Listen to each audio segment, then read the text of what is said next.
Good morning mga sanggay.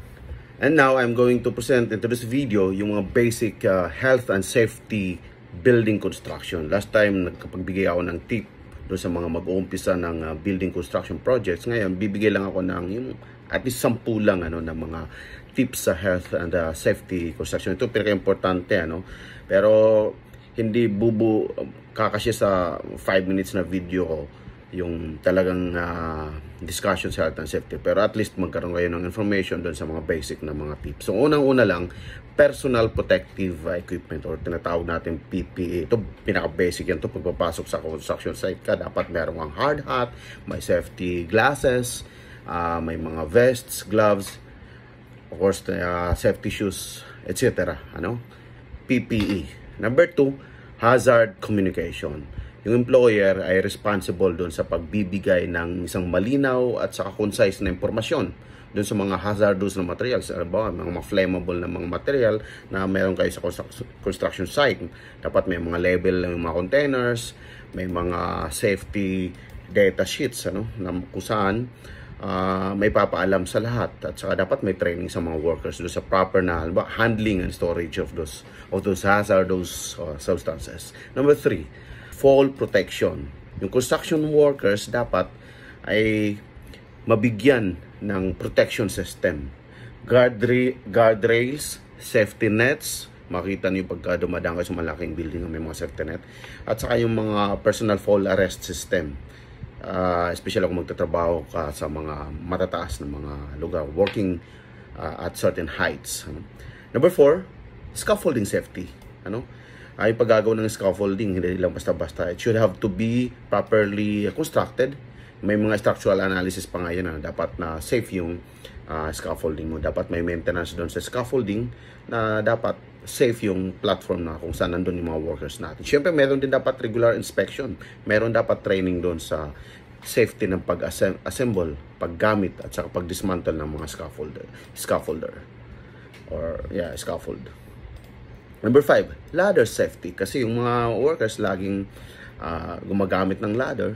So, dapat may training doon sa safe na paggamit ng ladder. Yung pag-set up, dapat siya stable. Yung weight limits, syempre, dapat kinukonsider yung timbang na hindi mag-exceed doon sa allowable na capacity ng ladder.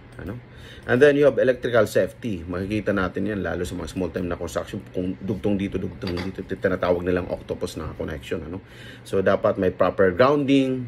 Alam nito mga electrical engineers, yung lockout procedures, yung regular inspection dapat sa mga electrical equipment.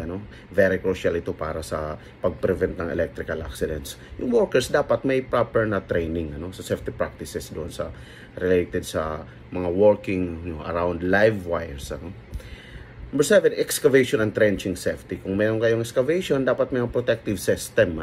Yung mga trench boxes or sloping na mga boxes na dapat ginagamit doon para ma-prevent sa pag-cave-in ng soil during excavation work. Dapat may proper training din dito doon sa safe entry and exit procedures for trenches. Importante, delikado to. Maraming mga nadidiscuss siya dito. Material handling and storage. Every activity has its own safety procedures. So, dapat na ma-observe.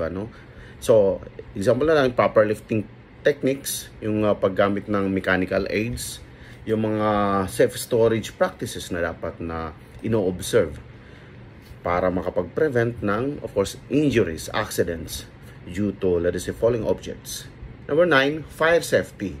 Dapat may fire extinguishers, may emergency exit routes, meron clear na signage kung saan kayo tatakbo o saan kayo mag-i-exit doon sa construction site. Dapat yung workers are trained on fire prevention, evacuation procedures, and the proper use of fire extinguishers. Meron naman kayo fire extinguishers, hindi naman alam ng mga workers, so maging useless lang din yan. And then dapat meron kayong first aid and emergency response. During emergency, there should be a well-stocked first aid kit. Mayroong access doon sa mga emergency medical services.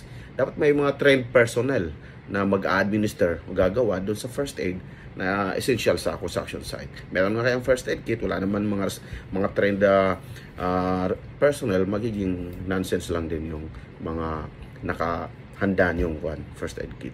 So these are just some important basic health and safety practices na should have to be observed in building construction.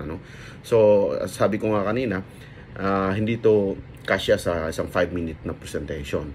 O mapabago ka man or mapa-small o malit man yan na construction o malaki, meron dapat mga in-observe na building construction health and safety. So keep updated with my videos. Please follow and share this video. Thank you.